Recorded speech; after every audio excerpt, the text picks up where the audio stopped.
This is United Industrial Group. We're EASA-accredited repair shop located in Washington, Pennsylvania. When it comes to selecting electric motors, my first choice is to go to WorldWide. Other motors come in if replacements were required. I'll give them a quote on what came in, but I'll also give them a WorldWide or Allis motor as an alternative.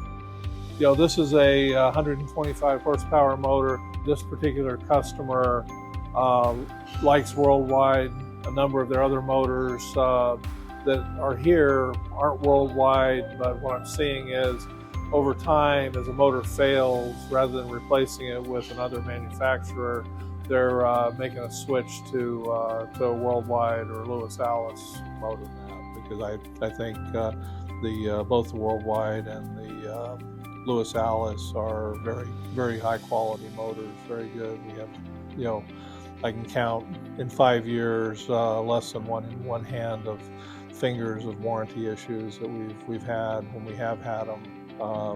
It's debatable whether it's a WorldWide problem or a customer problem, but WorldWide treats it as a WorldWide problem. And where other motor companies, it's a very painful process to go through. I mean, WorldWide stands behind their product, and that means a lot to me.